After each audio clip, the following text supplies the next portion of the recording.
Hi everyone, we are going to start with conference number 18, Phase A, the inner chatter and the psychological song. We're going to talk about the chatter and its place of origin. It causes a lot of inharmonious and unpleasant states in our psyche, and we're going to know how to transform those impressions and eliminate the egos that make us internally talk. So let's talk about the chatter. We know that we talk a lot, even externally. We chat and chat with people and we lose our time miserably. Why is that? We cannot maintain external silence. And the cause of that is also our inner chat, because we are internally talking with the voices in our head. Those are the egos. We have the ego of sadness, the ego of jokes, the ego of anger, the ego of depression, and all the egos are talking inside of us.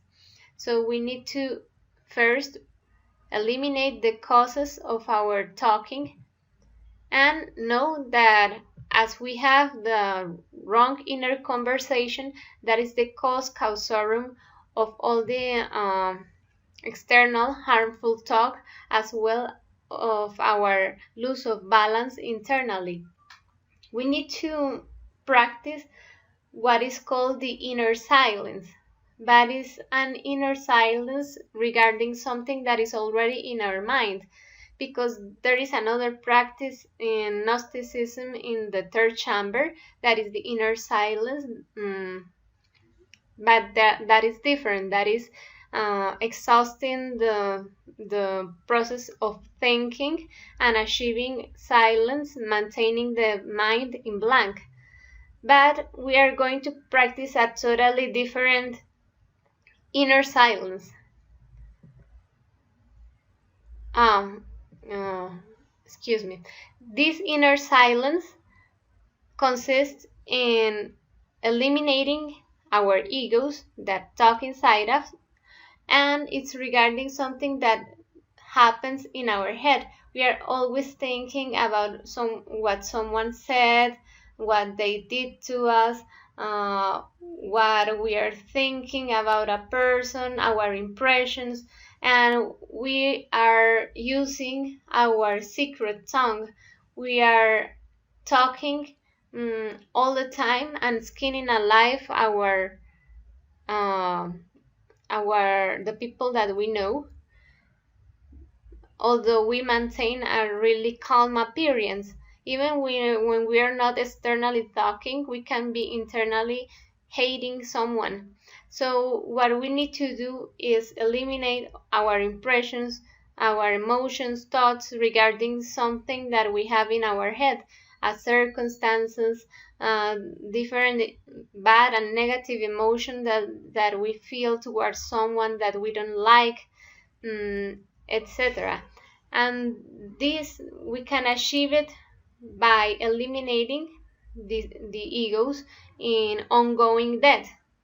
We beg our Divine Mother, eliminate me this ego of the disliking this person because he doesn't dress like I like, or because I think that she looked me in a despicative way, so I feel harmed. So I'm going to eliminate those impressions and transform them, liberating the conscience that is trapped in that psychological flaw. In this case, it would be, for example, knowing that the transcendental and the truth about that is that maybe that person wasn't having a good day, be understandful, or that every people have the right of not liking us, and just keep going and don't hold any resentful towards the other person, maybe. So we need to meditate that in ongoing death, eliminating every detail that presents us in the instant. So some keep quiet externally, but internally we are really talking all the trash that comes to our mind from our emotions, thoughts, impressions that are really disfiguring what happens in reality. We are always looking through our psychological flaws. We are always perceiving what we have inside in others. So, for example, if I perceive that certain people are really pride, don't treat me well, it's because I have the ego of being proud. So I need to work on that detail myself in order to achieve the right state of mind, not to have a recurrence with that person, for example. So we're going to talk about the wrong inner chatter. This wrong inner chatter is made of half-truths, what someone said that maybe was a gossip and was transmitted in a different way. So I misunderstood what the person said, and I make a big deal of that, and I end up having problems with people because of these half-truths. The truths that relate to each other in a more or less wrong way, and something that was added or omitted to any kind of information. That is the wrong inner chatter. For example, when we gossip, that tends to happen. Someone says, oh, this person doesn't like you, for example. This person doesn't like the way you dress, the way you behave at work. So that is a half-truth, because that could be an impression that isn't transformed. So someone else tells me that, and I immediately hold resentful towards another person that I don't know if really that person has something against me or perceives me in a negative way. So I immediately tend to make a big deal out of something that I haven't experienced myself. I don't really know if that person has something against me, but I immediately tend to perceive the person as a monster. And that all happens because of the impressions that were not transformed. So the inner chatter is when I start touching something with my inner tongue. I need to silence my inner tongue with the ongoing death, as I told you. Is every psychological flaw, every ego that presents in my mind, in my emotions, in my instinct, in my sexual part, I'm going to eliminate it in the very instant that it presents. So, in order to silence our inner tongue, I need to practice the observation, the inner observation of oneself. And what is that? All that comes to unbalance the centers of the human machine. For example, I noticed that someone at work starts looking at me in a way that I don't like. It starts looking me, for example, with disliking me. I think, for example, my intellectual center starts wondering and thinking maybe that person doesn't like the way that I work, the way that I associate with other partners. Maybe that person hates me because I have a higher social status, so that person is envious of me. So that mechanical imagination of any situation makes me internally talk, and my inner tongue starts making up things, and I believe those things as if they were a truth. So, if, for example, in the case of that, I think someone at work hates me because he's envious of my higher social status, I have an ego of pride, maybe, that think he's better because of the social status, and that maybe people envy me. So I need to work on that, because that is my mechanical imagination picturing things that are not really there.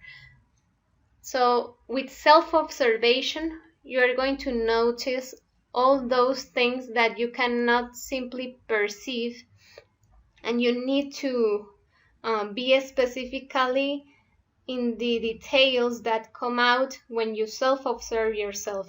You cannot see an ego completely in general. I cannot say, oh, here is the ego of pride. No, I need to see what details does the ego of pride has. For example, an ego of that kind could have a detail of looking people as if they were less because of the material things that they have. For example, that person doesn't have a car. Oh, so he doesn't really have importance. He's doesn't have success in life, etc., etc. So I need to notice all the little details that I have, the concepts that I have, that make me feed my ego of being proud. And I need to maintain my inner tongue quiet by eliminating those egos. Divine Mother eliminates me this ego that thinks this person is inferior because um, he doesn't have his own home. He lives maybe in the house of his parents, so I think he's inferior. So Divine Mother eliminate me this ego of superiority, for example. And I'm going to practice, as I said, constantly the ongoing debt, because that is going to liberate really valuable percentages of conscience. So I'm going to, that ego that is bottled up in my psyche, I'm going to transform it, and to make it these mistaken impressions, I'm going to transform it into light. The light is the power of justice, wisdom, and love, and that's going to keep me communicated with my spiritual part, or what we consider the force of our being, the capability, the ability to manage to pull out an astral projection, the ability to have lucid dreams, lucid astrals, to know with intuition all the faculties, forces, and powers that our spiritual part has, and that we don't fully have come to understand unless we eliminate our ego, that is the 97% of bottled up essence. So we are so focused in our self-sympathy. What is our self-sympathy? We sympathize with ourselves and our beloved ego. We feel antipathy towards other persons that are not like us. For example, if I am young, if I am a student, if I am really intellectual, and some other persons are not like me, are old, maybe they don't care about the intellectual part, they are more practical, maybe they don't like loud music as me, so I'm going to consider them boring, bitter, old-fashioned, because they are different from me. I cannot perceive the percentage of love that person has because he's different from me, because I love myself really much. We are 100% narcissistic. We only see our point of view and we think we are so special, we are the central figures in the planet, in the universe, and we are bottled up in our own problems and our self-consideration. So we need to break, well, how do you say that? Break that bubble, if I talk in a spontaneous way. Break that bubble in which we are enclosed. We only see our own dramatical stories, our likes and dislikes, and outside of that bubble, well, we don't care about that. We only care about ourselves. We are pure ego. 97% of our essence is trapped in our self-sympathy, that is only our personality, our superficial part, our physical body, or our profession, our social status, our family, physical family, our history. Well, what we are superficially, but we don't like people that don't reflect the same way that we look. Maybe we are racist because we also don't like people that don't look like us. That's how far we get with self-sympathy, to those points, to those extremes of disliking everything that is not exactly like us. So we need to start to see the point of view of others. And what is that? Stop identifying so much with oneself's problems. I only see my problems, my own personal dramas, my own personal tragedies, and I tend to blame others. I'm only always thinking that what happens, the problems in my life are caused by people that surround me. So I blame them. I think that people are discourteous with me, are angry, are proud, are envious, are competitive, and I think I'm saint. So in the way men behave internally and invisibly with others is the most important part, and I invisibly I am talking trash about people all the time. It doesn't matter that in the outside part I am always courteous, I am really a good person, and superficially I appear to be very pleasant. Therefore, all things whatever you desire for men to do to you, you shall also do to them. I want to be treated in a really kind way, but all the time if I am blaming people for my misfortunes, I'm thinking that is their fault that I'm suffering, I'm always accusing and seeing the psychological flaws that I have in my inside in people that surround me. But I need to put myself in other shoes and seeing another point of view. For example, I'm always criticizing the beggars in the street. Poor people, they don't work in life, they have nothing to do, no house, no food. They are always thinking that I should give them money for them to live, but they are lazy, they don't work. So I have a lot of concepts about, for example, people that beg in the street. That I can, that's because of my self-sympathy. I cannot see the point of view of that person, and I don't really know that person's life. Maybe he had different circumstances in life which make him end up in that situation, in the point of begging in order to live. But I don't know that person, and I think only by my psychological flaws. I think that the person is lazy, that he doesn't want to work, and he conforms himself with living from others. So that means in that point that I need to work in meditation precisely what I'm criticizing in him.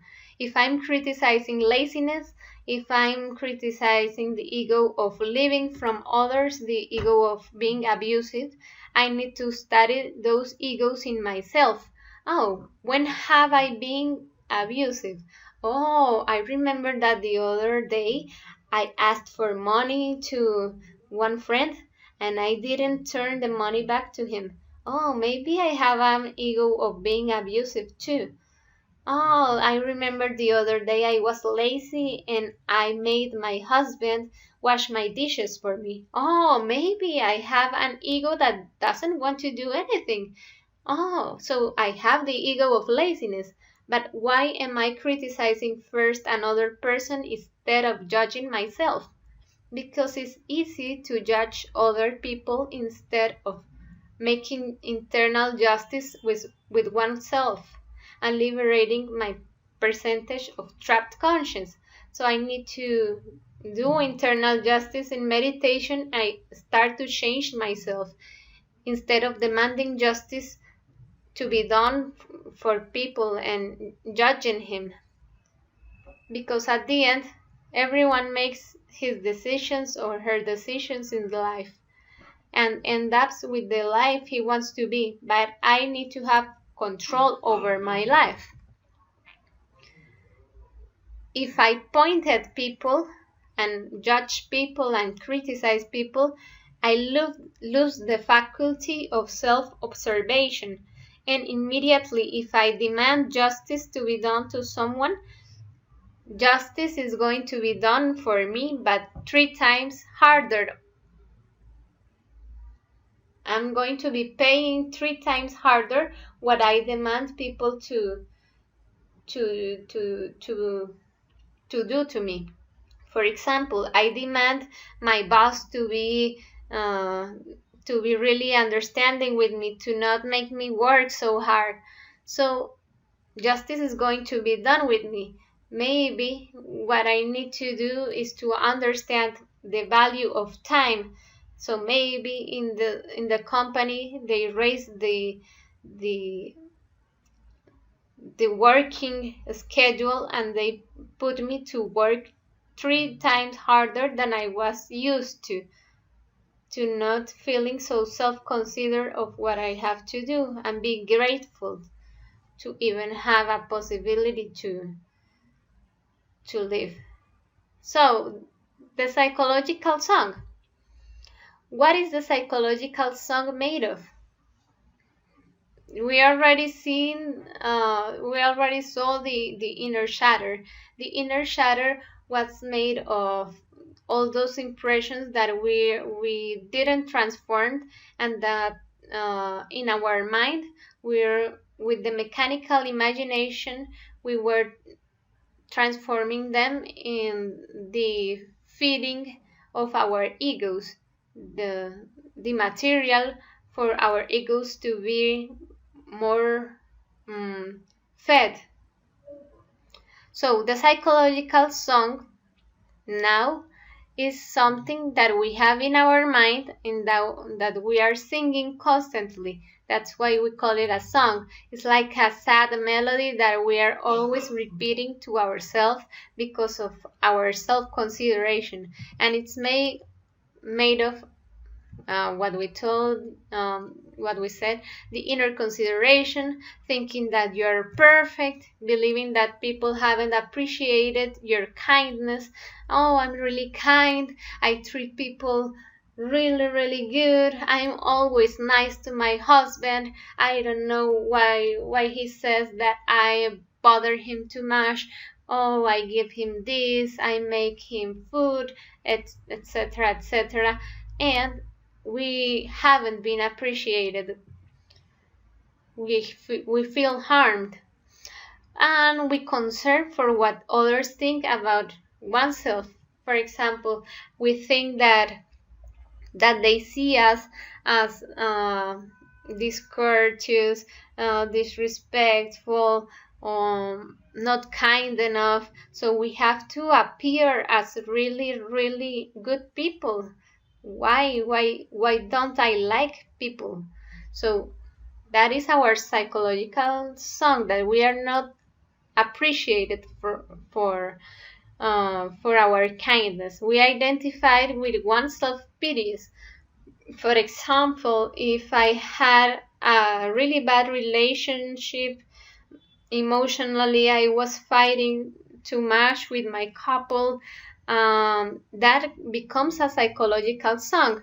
We are always complaining internally of what we live. For example, with if it's the case of our couple, we're always complaining that she or he doesn't treat us as well as we treat him, that she doesn't love us or he doesn't love us as much as we do. And we think we are saint, that all the time we behave well, that we treat people in a nice form, and that they don't appreciate us. With self-consideration and this psychological song, we drag our fellow to the secret cave, and we make ridicule, we or scorn with them. We are all the time thinking that they are hateful and they don't treat us in the way we deserve. And also, we are constantly remember our disagreements, our fights. We don't let go of the past. We are always holding on to the past, what we lived with that person, how they offended us, how they did us harm, what they say to us. Our ego, our pride is really, really resented with what happened with people that surrounded us. So we need to have into account that if we demand to be repaid even the last denarius, we must first pay even the last penny. What does that mean? For example, if I had a fight and someone insulted me, someone said that, for example, I wasn't a good conference, I wasn't good at conferences. I gave a really bad conference. Oh, so I am suffering a lot, and my pride is suffering a lot too. What is it that I'm not good at giving conferences? How can you say that to me? Oh, that is really hurtful. And I remember it fighting with the person. How resented I was by what the person said to me. So I demand justice to be done with that person, and I say internally, I hope that person has a really bad experience with conferences, for example. And in meditation, I am going to recognize how all the time our mind is trying to get even, to get revenge, to get people to pay me for what I was so resented for. So we need to let go of that negative emotions, of that resentment that we have, of being hurt. Our pride needs to be disintegrated. Each complaint is a loss of energy.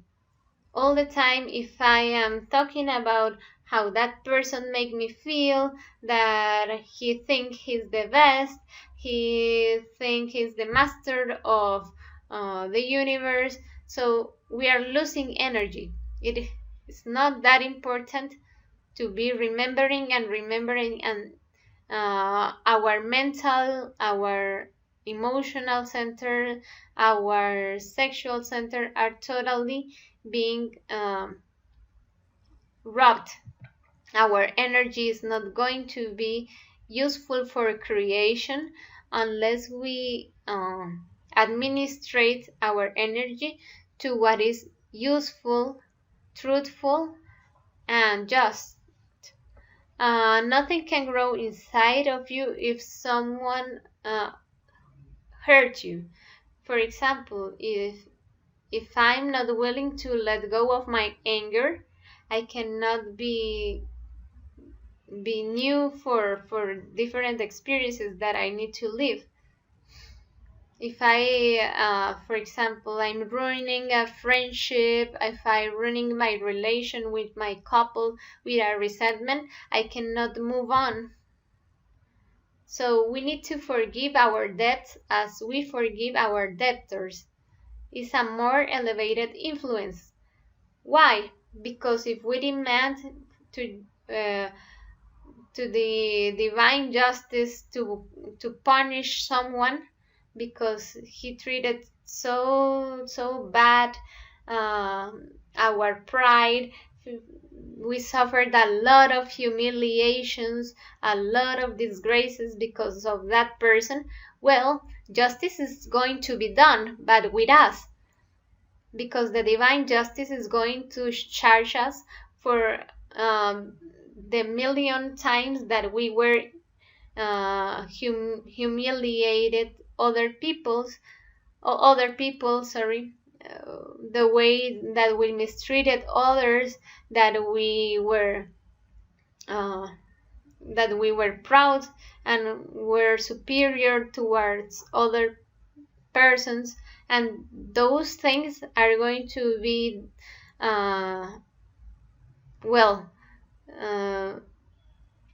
karma is going to punish us harder because we are demanding karma to punish someone else, and divine justice is not made that way. You need to do justice, but with your own psychological flaws. Your ego is the one that needs to be punished, not your friends, not your colleagues, not your family. They are not the ones that need to pay. The ones that need to pay are your egos. You need to sacrifice them in order to obtain wisdom, love, and justice to work for your spiritual part, your spiritual growth. So we need to place ourselves in a more positive law, that is the law of mercy.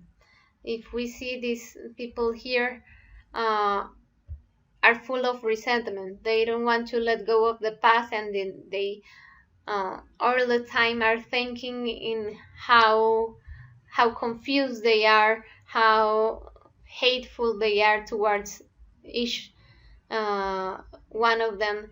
But the inner part, internally, our inner child is trying to reach out for the other person.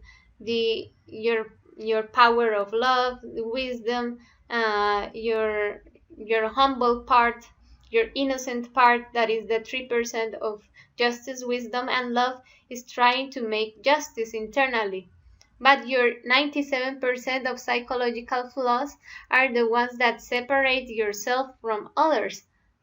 So we need to make peace. And how is that? We are going to apply the law of mercy. The law of mercy is the same law of forgiveness. If we are all the time bottled up in our ego, we are all the time suffering the weight, the heavy and really bottling up weight of the ego. We are going to be trapped in the heaviness of our past. Remember what happened with that person, how resented I am for what happened, and the law of mercy is the one that is going to free us from our pain and our harm of the past. The law of forgiveness is a more elevated influence than the law of the violent man, an eye for an eye and a tooth for a tooth. But that is a law that is going to be charged from our divine justice. The divine justice is the law of karma. That is a law of learning, and it's necessary. But it's also necessary that we apply a different kind of law. We not always we have to pay with pain. We can also pay with understanding and comprehension by eliminating our ego and pulling out with our conscious will, pulling out the wisdom from our psychological flaws. So put in someone's shoes, understanding, comprehending someone, forgiving that person instead of blaming him from all the harm that they cause us, the different problems, humiliations, sufferings that they cause us, remembering that that person also has his being or her being, and that's some things that we cannot control, and we need to know that we need to do justice with ourselves. For example, if I am blaming all the time my neighbors because they are really irresponsible and they leave the trash out and all the whole smells terrible, so I have a lot of resent. I am feeling really offended for that, and I gossip about my neighbors and I talk trash about them and accuse them with the administration of the building. I could meditate that situation and I could self-observe myself. When have I been lazy? When have I uh, neglected my responsibilities? When have maybe I didn't take out the trash the last month? Maybe it wasn't the trash. Maybe it was my personal uh, my personal state of caring for my things. I leave a disorder in my own house all the time, and I am demanding neighbors to be really organized. So I'm going to self-observe myself. When have I been irresponsible, neglected, disordered, and I'm going to recognize that many times, and that it's really unfair to demand people to be perfect when I am not perfect myself. So I'm going to meditate what I see in others, in myself, and start pulling that justice percentage and love and wisdom out of my psychological flaws in order to have a connection with my being. So feeling that people have to pay us for the pain that they cause us stop us from progressing spiritually. The law of retaliation is going to do justice with us, but we consider ourselves tame sheep. We need to see the wolf that is inside of that superficial aspect of a sheep. We think that we are so good, that we are so pleasant, kind, and that people are the one that need to change. But in order to transcend, to be in a superior level of being, we need to stop that self-consideration. We need to free ourselves from negative emotions like revenge, resentment, anxiety, violence, envy. Those things make us really bottled up in our self-consideration and defend our psychological flaws as if they were our sons and daughters. So a person is impeded by sad songs. he or her cannot change his level of being. A level of being is what we call the spiritual level in which we are. If we are all the time in a low frequency, vibrating with the psychological flows that we feed, all the time feeling anxiety, suffering, unpleasant emotions, low emotions, we are in a low level of being. If we are all the time remembering that people owe us, that they need to pay us, that my father wasn't fair to me because he didn't give me the school that I wanted, that my neighbors aren't fair with me because they didn't take the trash out when I wanted, that my couple isn't fair with me because he doesn't treat me the way I want, he doesn't give me flowers, etc., etc. I'm going to feel a lot of resentful, and I'm going to feel that people owe me so much. I'm going to be full of expectations of what I want people to be, and I'm not going to make justice internally with my own ego. And also I am going to be suffering and drowning in my own pain. Let's talk about what are the public singers. The public singers are persons that look for friendship in another people externally to talk about their psychological song. We have said that the psychological song is when we hold on to a certain situation that occurred to us in the past, and we start repeating all the time the resentful and the harm that someone did to us, and we chant that psychological song one and over again. For example, if I have a psychological song that my parents didn't give me the possibility of entering into a university because they wanted me to be married, so I chant that psychological song. I feel resentful for my parents. I tell all the people that I know, oh, imagine that my parents were really unfair with me because I wanted to study and they made me marry someone. Oh, that is really bad. They are really conservative, really old-fashioned. Oh, that is terrible. And I am complaining and feeling resentful. I'm feeling negative emotions towards my parent. Towards my parents, and I don't forgive them. That those are the public singers.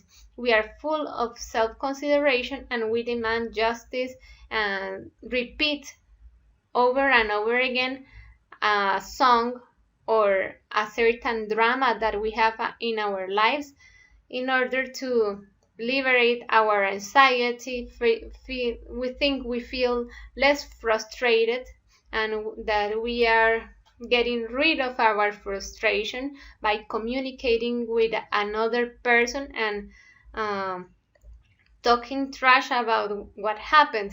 But instead of that, we are feeding a lot of psychological flaws and fortifying our legion of egos of sadness, revenge, anger, self-consideration, pride, etc. So a lot of people tend to find friendship in someone who is willing to listen indefinitely to their dramas, to their suffering, to the self-consideration that they have inside.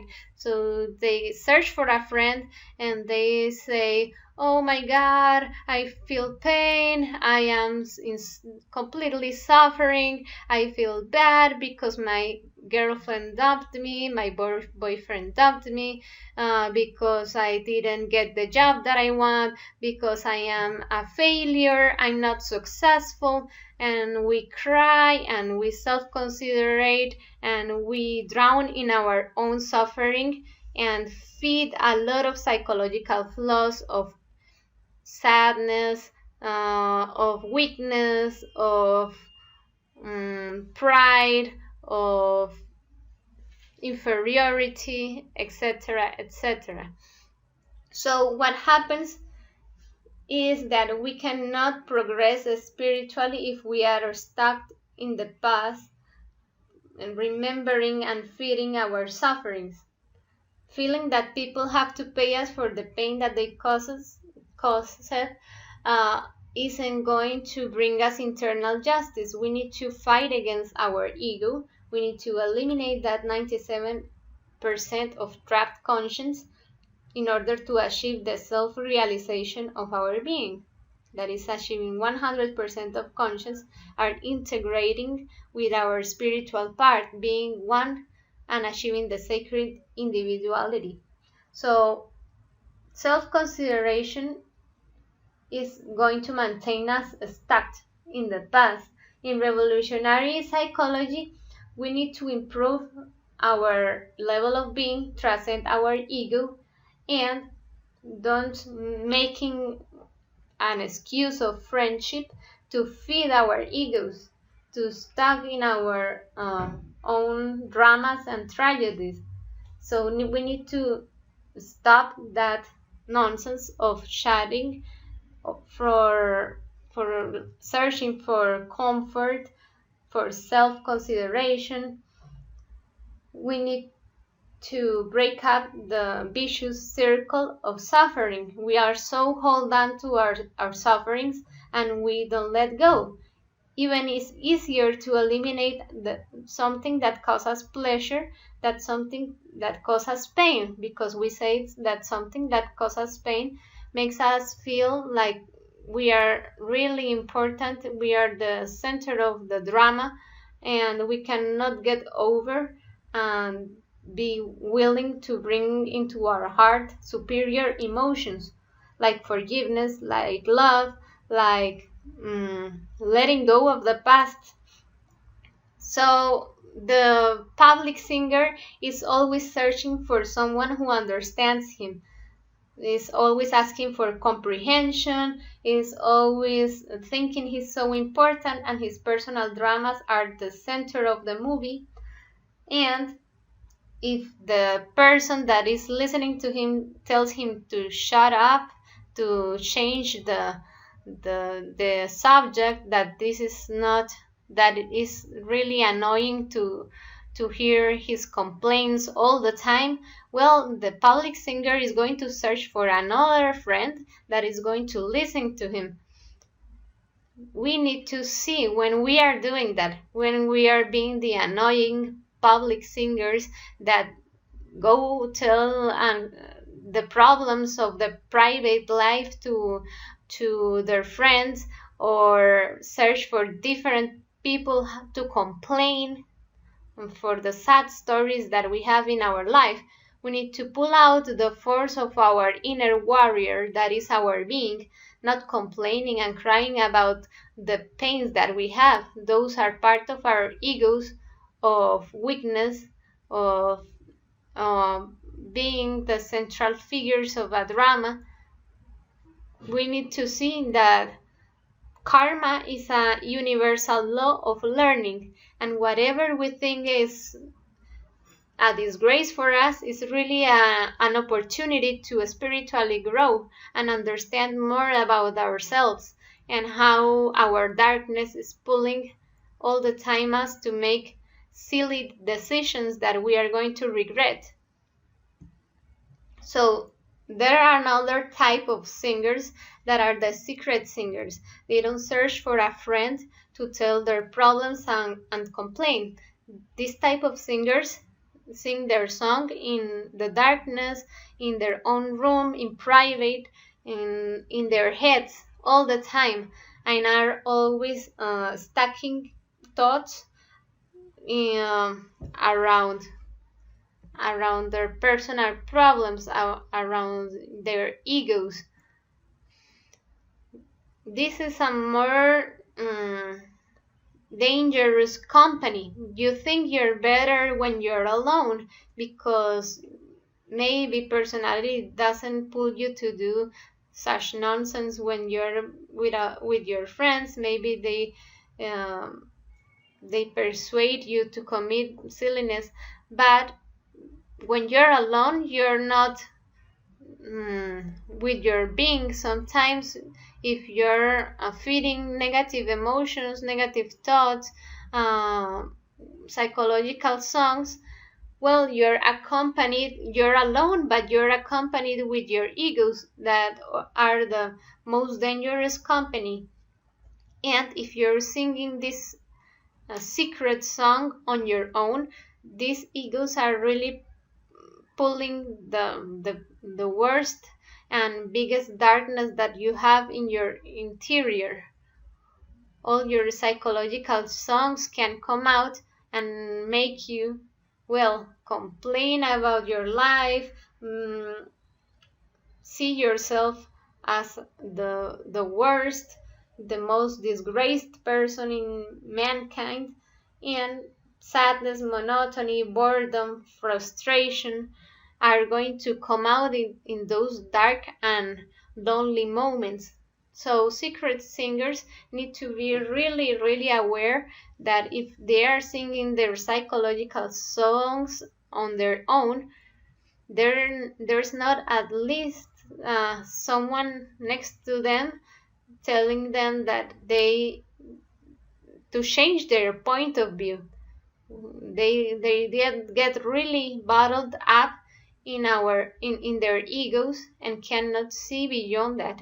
They cannot see another point of view. So you need to be aware, if you're being a secret singer, that those sensations of stocking in your sufferings aren't going to help you progress spiritually or physically, and you're going to damage yourself a lot.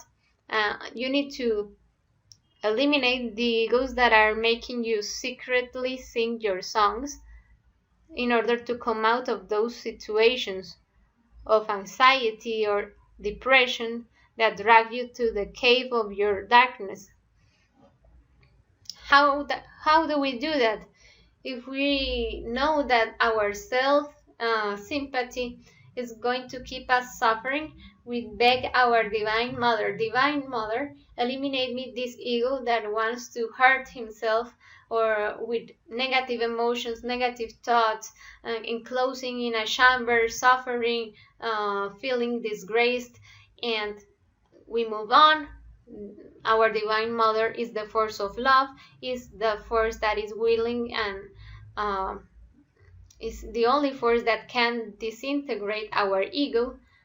And if we practice the ongoing death and the reflexive meditation in order to disintegrate those egos of depression, of self-consideration, even of violence towards oneself, we could achieve to pull out the conscience that is trapped in that is going to give us an incredibly powerful force. The purpose of life is going to come out, and the light of our spiritual part is going to get into that enclosed chamber in which we are in. For example, in this conference, we're talking about the truth love. We are always having a dishonest perception of what love is. We think love is only lust. And before hearing about our spiritual part and about the mysteries of sex, about sexual tantrism, we thought that love was only feeling in love for a person, but the objective purpose of our existence is discovering what love really means.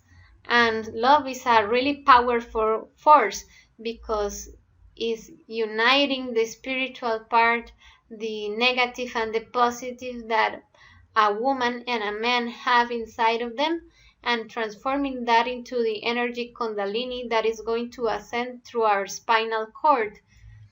This energy that ascends through our vertebrae of our spinal cord is the energy that we are going to pull out from our psychological force. We are going to achieve forces, faculties, and powers so sacred that this is going to seem like foolishness, like pure silliness.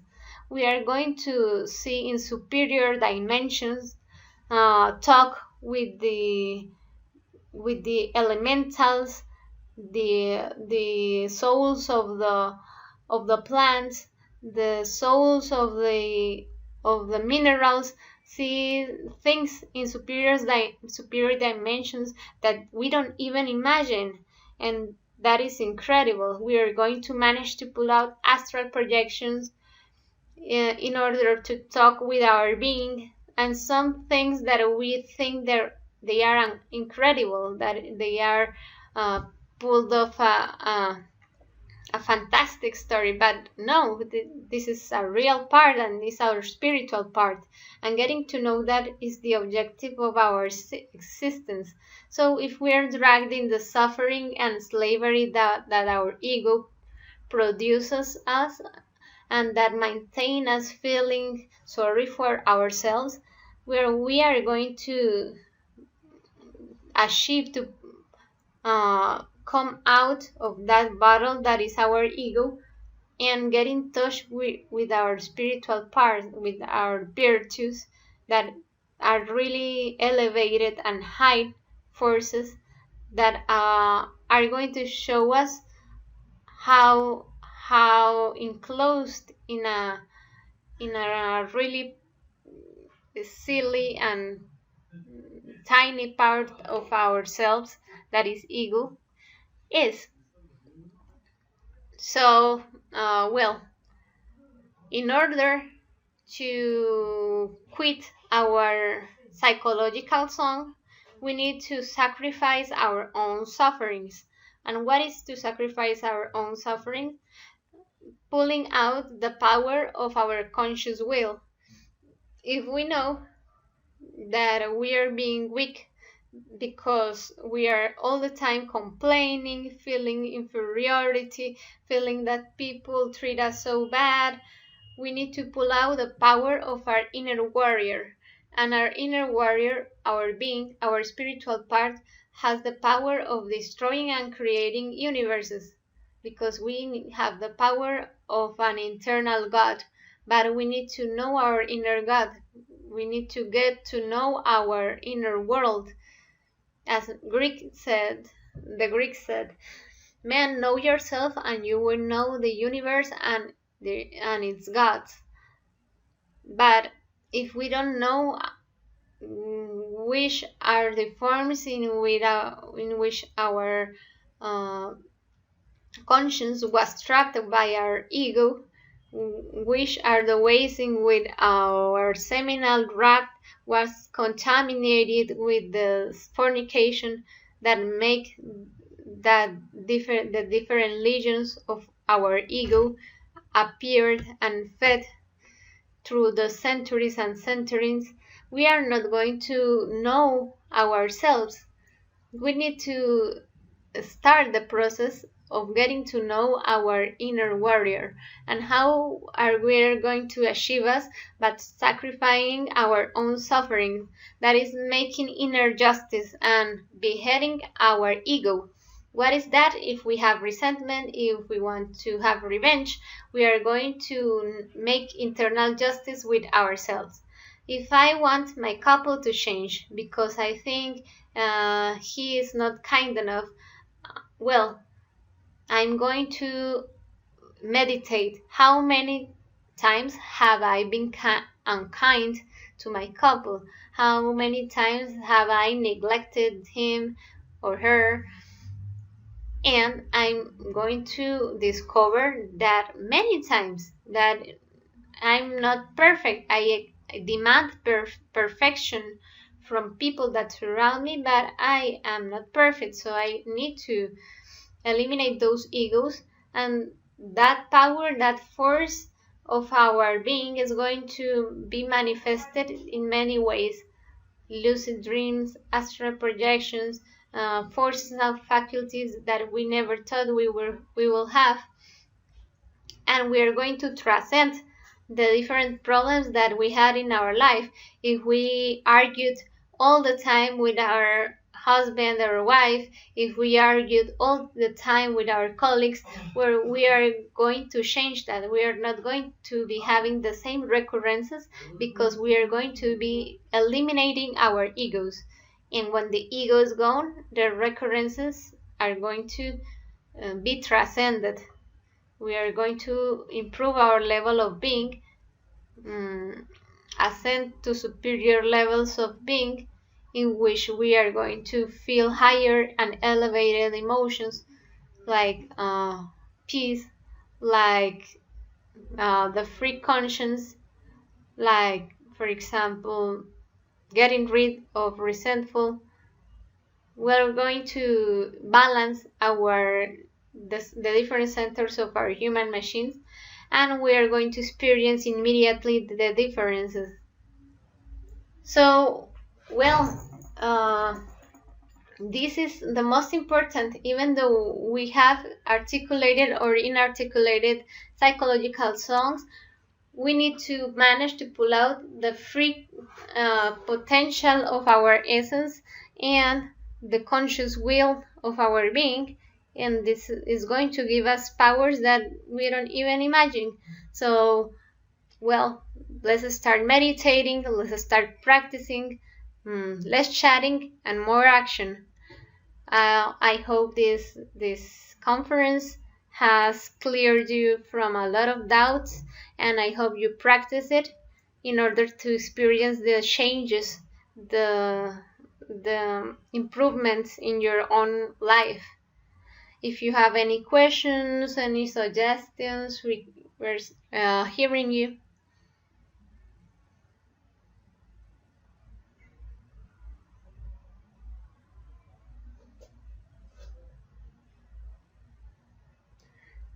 Thank you for your attention, and let's meditate in order to achieve those changes in our life.